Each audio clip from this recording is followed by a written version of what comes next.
ለፍትህ ስርዓት መጎልበት ፍርድ ቤቶች ያላቸው ድርሻ ከፍተኛ ነው። በተለይም ነፃ ገለልተኛና የህዝብ አመኔታን ያተረፈ የዳኝነት ስርዓት በመገንባት ለሀገር መረጋጋት፣ ሰላምና እድገት የጎላ አስተዋጽኦ ሊጫወቱ እንደሚገባ ይታመናል። ይህ እንዲሆን ደግሞ በፌዴራልም ሆነ በክልል ያሉ ፍርድ ቤቶች ቅንጅታዊ አሰራር መዘርጋትና ትብብርን መሰረት ያደረገ አካሄድን ማጎልበት እንዳለባቸውም ይነሳል። የፍትህ ጉዳይ ያው በድንበር የሚወሰን አይደለም። የትኛውም ሀገሪቷ ጫፍ ላይ ያለ የፍትህ ጉዳይ የጋራችን ጉዳይ ነው።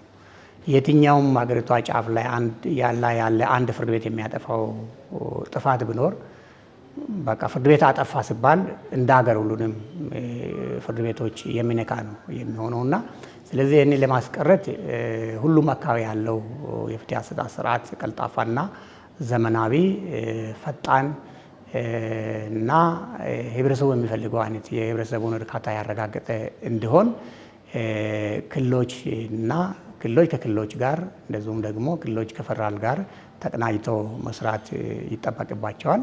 ለዚህም በሀገሪቱ በፍትህ ተቋማት ላይ የተሰራው ሪፎርም ካመጣው አንዱ ውጤት የክልልና የፌዴራል ፍርድ ቤቶች በቅንጅት የሚሰሩበትን አውድ መፍጠር ሲሆን ይኸውም ሀገር አቀፍ የህግ ተርጓሚዎች ግንኙነት መድረክ ሊቋቋም መቻሉ ነው። የህግ የበላይነትንና ፍትሐዊነት እንዲረጋገጥ ብሎም የዳኝነት አካሉ የአገልግሎት ደረጃ የላቀ እንዲሆን በትብብርና በጋራ መስራትን እንዲያበረታታም ግንኙነቱ ወሳኝነት አለው። በፌዴራልና በክልሎች መካከል ቅንጅታዊ አሰራር መደጋገፍ እንዲኖር እንዲሁም ክልሎች መካከል ሆሪዞንታሊ መደጋገፍ እንዲኖር የጋራ ችግሮችን የጋራ ኮመን የሆኑ ሀገር አቀፍ የሆኑ ጉዳዮችን ላይ የተነሳ ምላሽ የሚሰጥበት ኮኦፐሬቲቭ የሆነ ትብብር የሚደረግበት ፎረም እንደመሆኑ መጠን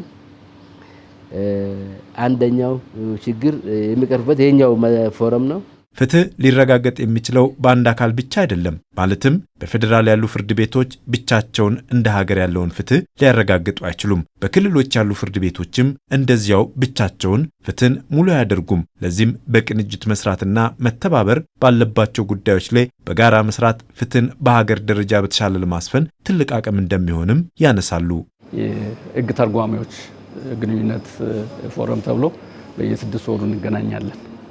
ሪፖርት እናቀርባለን። በጋራ ጉዳዮች ላይ እንወያያለን።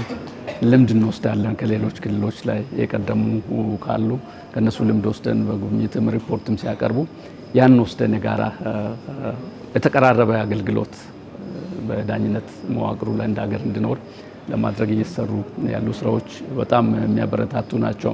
እንዲሁም የፌዴራል ህጎች በክልል ደረጃ የተቀራረበ አተረጓጎም እንዲኖራቸውም የፍርድ ቤቶች ቅንጅታዊና በትብብር መስራት ወሳኝ ተደርጎም ይነሳል።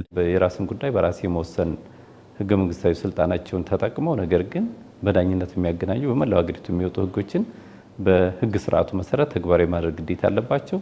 ይህንን ተግባራዊ ለማድረግ ደግሞ አንድ ወጥነት እንዲመጣ እንግልትም እንዲቀንስ በሚል የፌዴራል ጠቅላይ ፍርድ ቤት ሰበር ሰሚ ለሁሉም ክልል ገዢ የሆነ በአዋጅ ሰበር የሚወስናቸው ውሳኔዎች በሁሉም ፍርድ ቤቶች ላይ በሁሉም ደረጃ ባሉ ክልሎችንም ጨምሮ አስገዳጅነት አለው በሚል ያስቀመጠው እንዲህ አይነት ነገሮችን ለማስተካከል ተቀራራቢና ወጥ የሆነ የህግ አተረጓጎም ስርዓቶች ተቀራራቢነት ያለው እንዲመጣ ለማድረግ እንግልትንም ለመቀነስ ምቹ ነው በሚል ሁኔታ ይሄ አለ። በቅንጅት የሚሰራው እንዲህ አይነት አገር አቀፍ የሚመከረውም አንዱ ይመስለኛል። ካለፈው 2 ዓመት ጀምሮ ሲካሄድ የቆየውና ከቀናት በፊት በቢሾፍቱ ከተማ የተካሄደው የሀገር አቀፍ የህግ ተርጓሚዎች ግንኙነት መድረክም አንዱ ዓላማ የክልሎችም ሆነ የፌዴራል ፍርድ ቤቶች ህጋዊ ነጻነታቸው ባልተጣሰ መልኩ እርስ በርስ መተጋገዝና መተባበርን በመፍጠር በተሻለ ፍትህን ለማስፈን እንዲሰሩም የሚያደርግ ነው። ይህ መድረክ ከተፈጠረ በኋላም የዳኝነት አገልግሎት አሰጣጡ ላይ አዎንታዊ ለውጦች እንዲታዩም እገዛ ማድረጉም ተመላክቷል። ከዛሬ 2 ዓመት ወዲህ ይሄ ግንኙነት በተጠናከረ ሁኔታ ከክልል ጋርና ክልል ከፌደራል ጋር ተቀናጅተው የሚሰራው ስራ በጣም በተጠናከረ ሁኔታ እየሄደ ያለበት ሁኔታ ነው ያለው። መደጋገፍ ይኖራል። በዚህ ሂደት በተለያየ ምክንያት ችግር ውስጥ የገቡ ፍርድ ቤቶች ካሉ በጋራ የመደገፍ አንዱ ጋር የተሻለ ተሞክሮ ካለ ተሞክሮ ወስዶ ለሌላውም አካባቢ የማዳረስ ነገር በጥሩ ሁኔታ ይሰራ ያለበት ሁኔታ ነው ያለው። የቅንጅታቸው ሁኔታ ምንም በየለቱ ጠንካራ ነው ባይባልም እንኳን ይህን ለማስተካከል ግን ቅድም ባልናቸው መንገድ እንደ መንግስትም በክልልና በፌዴራል ያሉ ነገሮችን ደግሞ የበለጠ ከዚህ በላይ ተቀናጅቶ የመስራት የዳኝነት ልካቸውን አክብሮ ነገር ግን ክልልና ፌዴራል በሚያገናኛቸው የህግ ጉዳዮች ላይ ተቀራራቢ ግንዛቤ እንዲኖር ማድረግ ተቀናጅቶ በመስራት ላይ ከፌደራል መጀመሪያ እስከ ጠቅላይ የፌደራል ደግሞ ከክልሉ ጋር ያለው በተለያየ ምክንያት ቁርኝት አለው የሚል እምነት አለኝ።